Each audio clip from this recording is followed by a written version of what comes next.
नमस्कार, मैं डॉक्टर रजनीश कुमार आप सभी का एक बार फिर से हार्दिक स्वागत करता हूँ। प्रिय विद्यार्थियों, पुरस्कारों की श्रृंखला में हम आज बातचीत करेंगे व्यास सम्मान के ऊपर। इसके पहले हमने साहित्य अकादमी पुरस्कारों को लेकर चर्चा की थी। उसमें जो हाल-फिलहाल में जो नवीनतम पुरस्कार मिला था 2024 में गगन गिल की रचना मैं जब तक आई बाहर, जो कि काव्य विधा के अंतर्गत है, इसको मिला हुआ था। तो आप सभी साहित्य अकादमी पुरस्कार में इसको जोड़ लेंगे और करेक्शन कर लेंगे, क्योंकि अध्ययन करते समय, बनाते समय 2024 हमें अपडेट नहीं मिला, इसलिए हमने उसमें थोड़ी-सी गलती कर दी है, आप लोग सुधार लीजिएगा। चलते हैं, बात करते हैं व्यास सम्मान के ऊपर। व्यास सम्मान ऐसा सम्मान आप देखेंगे, लगेगा कि सही मायने में हमारे समकालीन जीवन से जुड़ा हुआ ये सम्मान है। यानी कि जब से हमारी पीढ़ी इस दुनिया में आई और धीरे-धीरे हिंदी विषय को अपना करियर बनाना शुरू कर दी, उसी समय से ये पुरस्कार दिया जा रहा है। कहने का मतलब ये है कि 1991 से ये पुरस्कार दिया जाने लगा। के बिरला फाउंडेशन के माध्यम से पुरस्कार मिलता है। इसकी राशि कुल 4 लाख रुपए है और रचनाओं का चयन किया जाता है। ऐसी रचना जो पिछले 10 वर्षों में काफ़ी अच्छा पाठकों के बीच में अपना प्रभाव छोड़ी हो, उसी को चयनित किया जाता है। तो लगातार आप देख रहे हैं कि ज्ञानपीठ, साहित्य अकादमी, व्यास सम्मान, यानी अगर आप लेखक बनना चाहते हैं, तो आपके पास बहुत ही सुनहरा मौका है कि आप अपनी रचनाओं के माध्यम से इन पुरस्कारों की श्रेणी में शामिल हो सकते हैं। व्यास सम्मान वैसे तो लग रहा है कि वेद व्यास से जुड़ा हुआ सम्मान है, ठीक है।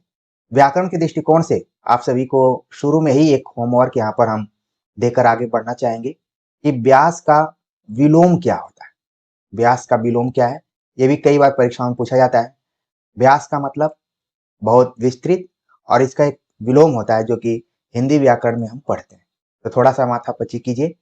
अब चलते हैं, हम विस्तार से बात करते हैं कि व्यास सम्मान की शुरुआत 1991 में हुई। बिरला फाउंडेशन इसको देना शुरू किया, 4 लाख रुपए मिलते हैं और 10 वर्षों में जो भी बेहतरीन पुस्तकें हैं, उन्हीं को सूचीबद्ध किया जाता है। तो इसकी जो शुरुआत होती है 1991 में, जो पहला पुरस्कार मिलता है वो रामविलास शर्मा की रचना भारत के प्राचीन भाषा परिवार और हिंदी पर मिलता है, जो कि भाषा विज्ञान विधा के अंतर्गत शामिल है। तो देख रहे हैं कि ये पुरस्कार भाषाओं के विकास को लेकर, खासतौर से हिंदी भाषा को लेकर रामविलास शर्मा ने काफी काम किया हुआ है। इनकी एक पुस्तक है, आप लोगों ने पढ़ा होगा, भाषा और समाज। काफी इंपॉर्टेंट पुस्तक है। जेएनयू में एमए के दौरान विद्यार्थियों को पढ़ना पड़ता है और भी आप खुद से इसको पढ़ सकते हैं, जिसमें रामविलास शर्मा ने हिंदी की उत्पत्ति संस्कृत से नहीं बल्कि समानांतर रूप में जो जनपदीय बोलियां थी उस समय चल रही थी, उनसे माना हुआ है। आमतौर पर हमें यही पढ़ाया जाता है कि हिंदी की जननी संस्कृत है, डायरेक्ट जोड़ दिया जाता है, लेकिन बीच में समानांतर तरीके से और कई भाषाओं का विकास हुआ था और अंतिम अपभ्रंश अवस्था से हिंदी का विकास माना जाता है। तो इसको ध्यान में रखते हुए रामविलास शर्मा ने एक पुस्तक लिखी, भारत के प्राचीन भाषा परिवार और हिंदी। इसको सन 1991 ईस्वी में व्यास सम्मान मिला था। 1992 में शिव प्रसाद सिंह की रचना नीला चांद पर यह पुरस्कार मिला, जो कि एक उपन्यास है। आपने इसके पहले भी देखा कि साहित्य अकादमी पुरस्कार में भी शिव प्रसाद सिंह को रखा गया था और यही रचना थी। 1993 में गिरजा कुमार माथुर के काव्य मैं वक्त के हूं सामने पर व्यास सम्मान मिला था। गिरजा कुमार माथुर आपके दिमाग में आना चाहिए कि किसी भी सप्तक से इनका कहीं न कहीं संबंध है। धर्मवीर भारती को चौथा व्यास सम्मान मिला, उनके काव्य सपना अभी भी। धर्मवीर भारती का संबंध भी सप्तक से जुड़ा हुआ है। ये सभी चीजें इसलिए हम जोर देकर आप सभी के सामने रख रहे हैं कि आपकी तैयारी अगर आखिरी चरण में चल रही हो, तमाम प्रैक्टिस सेट आपने कर लिए हो, लेकिन थोड़ी सी गाइडेंस और सतर्कता आपको स्कोर करने में बढ़त दिला सकती है। इसीलिए हम कोरिलेट करके हमेशा बताने का प्रयास करते हैं। जब आप रिवीजन करने जाएं तो भी इन महत्वपूर्ण रचनाकारों और रचनाओं को बिल्कुल ध्यान में रखें, विधाओं को भी ध्यान में रखें। तो धर्मवीर भारती जो कि सप्तक से जुड़े हुए हैं, कई विधाओं में इन्होंने काम किया हुआ है। इनको इनके काव्य संग्रह सपना अभी भी पर व्यास सम्मान मिला हुआ है। कुंवर नारायण जिनके काव्य आत्मजयी पर व्यास सम्मान मिला, कुंवर नारायण का भी संबंध किसी न किसी सप्तक से जुड़ा हुआ है। 1996 ईस्वी में राम स्वरूप चतुर्वेदी का इतिहास ग्रंथ हिंदी साहित्य और संवेदना का विकास पर व्यास सम्मान मिला। और आप देख रहे हैं कि इतिहास ग्रंथ तो आपने बहुत सारे पढ़े होंगे, लेकिन पुरस्कृत कोई इतिहास ग्रंथ है तो वो हिंदी साहित्य और संवेदना का विकास है। इसका मतलब है कि ये इंपॉर्टेंट है। अगर आपको कभी समय मिले तो आचार्य रामचंद्र शुक्ल के इतिहास ग्रंथ के बाद रामस्वरूप चतुर्वेदी के इतिहास ग्रंथ को आप जरूर पढ़िए। उसमें कई पूर्ववर्ती इतिहासकारों की समीक्षा की गई है और फिर रामस्वरूप चतुर्वेदी ने अपने भी विचारों को अभिव्यक्त किया है। 1997 में केदारनाथ सिंह के काव्य संग्रह उत्तर कबीर तथा अन्य कविताएं पर व्यास सम्मान मिला। केदारनाथ सिंह आप देख रहे हैं कि उन तमाम लेखकों में है जिनको कि ज्ञानपीठ भी मिला, साहित्य अकादमी भी मिला और व्यास सम्मान भी मिला। यानी कि केदारनाथ सिंह रिवीजन के तौर पर परीक्षाओं के दृष्टिकोण से बहुत ही महत्वपूर्ण कवि लेखक के तौर पर आपके सामने है। और एक चीज जोड़ दें तो इनका भी संबंध किसी न किसी सप्तक से जुड़ा हुआ है। गोविंद मिश्र को 1998 में व्यास सम्मान मिला, उनके उपन्यास 5 आंगनों वाला घर। तो विधाओं को भी ध्यान में रखिए। 5 आंगनों वाला घर यानी कि आप देखेंगे कि एक ही घर में 5 आंगन बने हुए हैं, और अगर 5 आंगनों वाला घर आपने देखा होगा तो उस कंडीशन को आप आराम से समझ पाएंगे। बहुत ही जबरदस्त तरीके का ये उपन्यास है। 1999 में श्रीलाल शुक्ल को उनके उपन्यास विश्रामपुर का संत पर व्यास सम्मान मिला। श्रीलाल शुक्ल के राग दरबारी पर उनको खास पुरस्कार मिला हुआ था। श्रीलाल शुक्ल भी उन साहित्यकारों में है जिनको कि ज्ञानपीठ साहित्य अकादमी और व्यास सम्मान मिला हुआ है। गिरिराज किशोर को उनके उपन्यास पहला गिरमिटिया पर व्यास सम्मान मिला। और पहला गिरमिटिया आप देखेंगे कि जो हम प्रवासी भारतीयों के बारे में पढ़ते हैं उसी को केंद्र में रखकर यह उपन्यास लिखा गया है। प्रवासी साहित्य के अंतर्गत आप रख सकते हैं। सन 2001 में रमेश चंद्र शाह के आलोचना ग्रंथ आलोचना का पक्ष पर व्यास सम्मान दिया गया। कैलाश वाजपेयी को सन 2002 ईस्वी में पृथ्वी का कृष्ण पक्ष काव्य पर व्यास सम्मान मिला। चित्रा मुदगल के उपन्यास आवा पर 2003 में उनको व्यास सम्मान दिया गया। और जितनी भी रचनाओं का हम नाम ले रहे हैं, पिछले साल के क्वेश्चन पेपर को आप लोगों ने हल किया होगा तो ये रचनाएं कहीं न कहीं आपको मिली होंगी। चाहे यूजीसी नेट की बात करें, यूपी टीजीटी पीजीटी की बात करें, यूपी जीआईसी की बात करें, डीएसएसबी, कोई भी प्रवक्ता परीक्षा हो, आप अपने अपने राज्यों से उसको जोड़कर देख सकते हैं। और वैसे भी यूजीसी नेट में सन 2000 ईस्वी तक की रचनाओं को माना गया कि आप ध्यान में रखेंगे, ठीक है ना। तो 2000 तक तो बिल्कुल आप ध्यान में रखिए, आगे रखेंगे तो आगे भी काम में आएगा। सन 2004 ईस्वी में मृदुला गर्ग के उपन्यास कठगुलाब पर व्यास सम्मान दिया गया।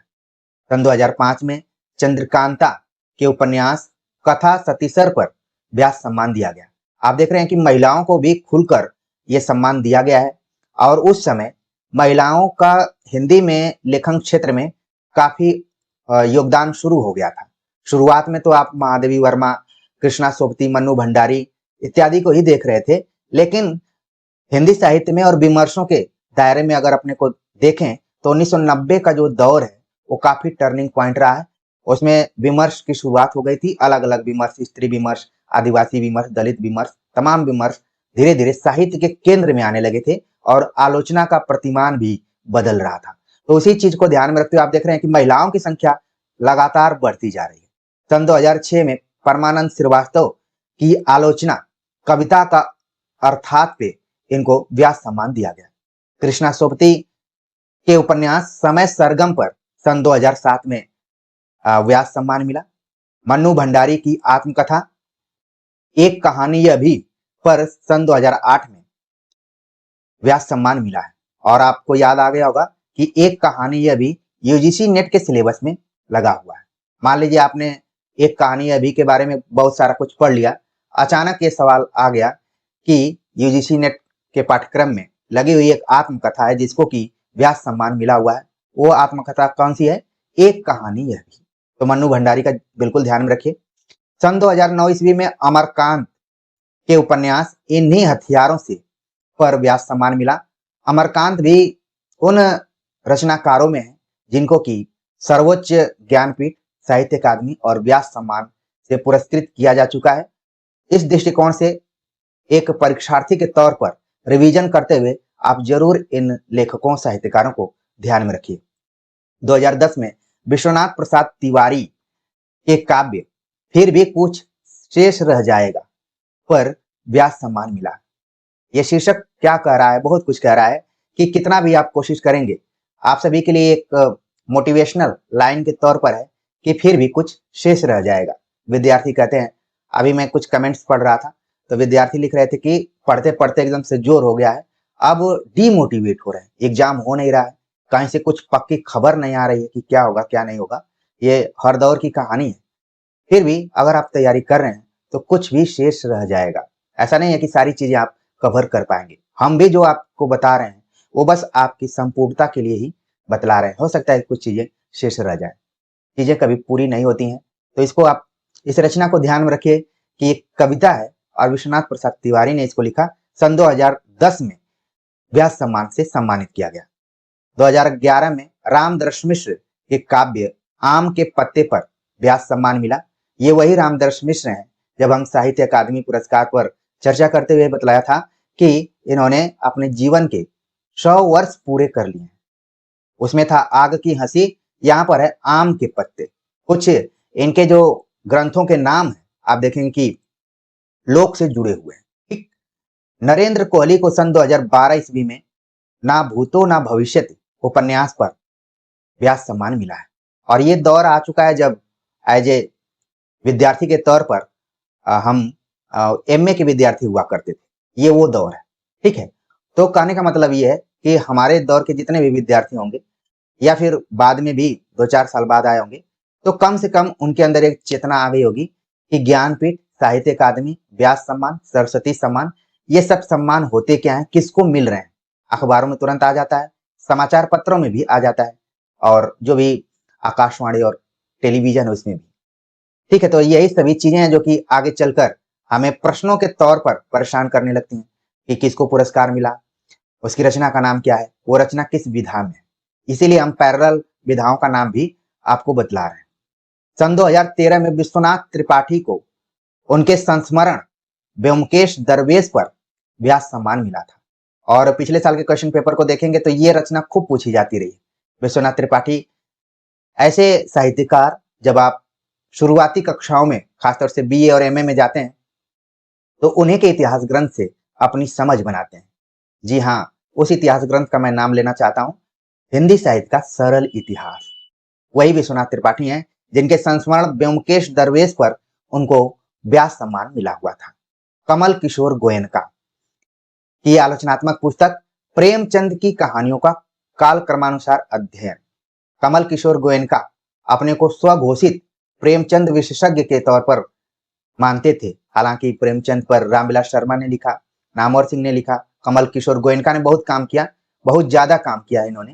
साहित्य अकादमी से कई इनकी पुस्तकें प्रेमचंद पर आधारित निकली हुई हैं और हाल फिलहाल में वीर भारत तलवार ने भी काफी काम किया।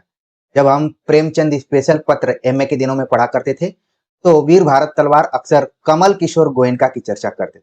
हालांकि प्रेमचंद विशेषज्ञ कहने पर वो आपत्ति भी जताते थे कि प्रेमचंद किसी एक लेखक के या आलोचक के नहीं हो सकते, सबके हैं।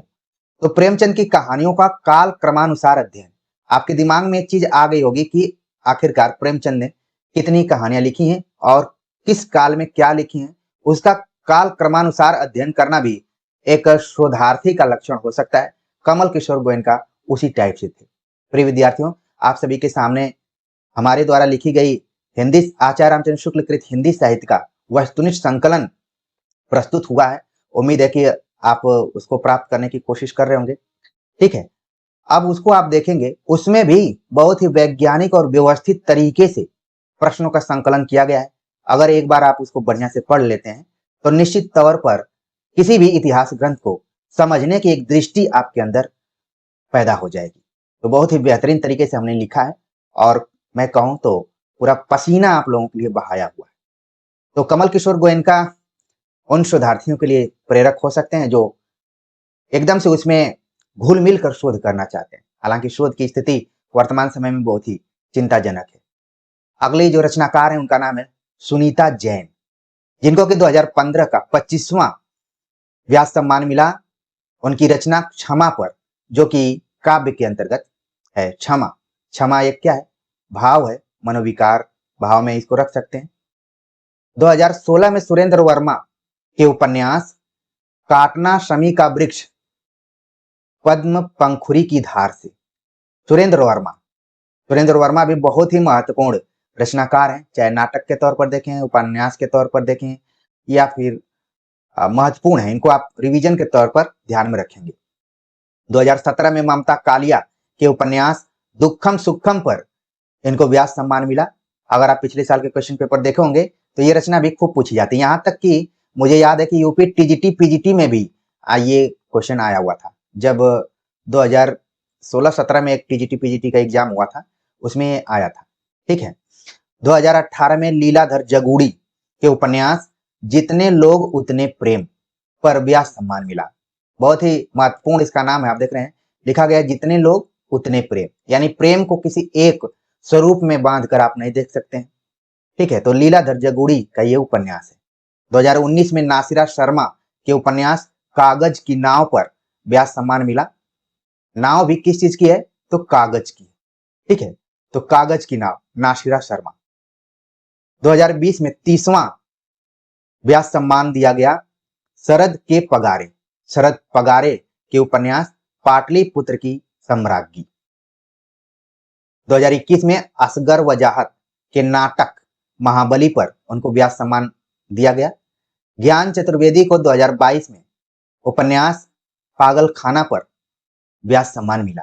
पुष्पा भारती के संस्मरण यादें पर इनको व्यास सम्मान मिला, जो कि 33वां व्यास सम्मान है, 2023 में मिला हुआ था। पुष्पा भारती का संबंध एक खास साहित्यकार से जुड़ा हुआ है, आप लोगों को पता भी होगा। और 2024 में 34वां व्यास सम्मान सूर्यबाला को मिला। कौन देश को वासी, वेणु की डायरी विधा की ये रचना। और आप देख रहे हैं कि कौन देश को वासी, ये पंक्ति कहां से ली गई है? अगर आप थोड़ा बहुत भ्रमर गीत याद किए होंगे तो गोपियां उद्धव से इस बात को कंफर्म करना चाहते हैं कि आप किस देश के निवासी हैं, कि योग निर्गुण इस सब की बात कर रहे हैं, हमारा तो मन कृष्ण में ही लगता है, इस टाइप से। तो कहने का मतलब है कि जो लेखक होते हैं वो कहीं न कहीं से अपने शीर्षकों को प्रेरित होकर चुनते हैं। तो प्रिय विद्यार्थियों, हमने पुरस्कारों की श्रृंखला में व्यास सम्मान पर चर्चा की और जो भी त्रुटियां रहीं उनके बारे में, साहित्य अकादमी में जो भी त्रुटियां थी उसको भी हमने बतला दिया। तो इसलिए मन लगाकर आप पढ़िए। और कुछ बच्चे कमेंट कर रहे हैं कि फॉन्ट इत्यादि छोटा है, तो जो आवाज उससे कोरिलेट कर जरूर देखिए। कई बार सेट करने में थोड़ी सी दिक्कत हो जाती है। और इस प्लेटफॉर्म की खूबसूरती यही है कि जो मैटर को तैयार करता है वही मैटर को प्रेजेंट भी करता है। तो विश्वसनीय और प्रामाणिक चीजें यहाँ पर हम देने की कोशिश करते हैं। उम्मीद है कि आप सभी को अच्छा लगा होगा। तो कमेंट का इंतजार रहेगा। मिलते हैं एक नए टॉपिक के साथ, तब तक के लिए नमस्कार।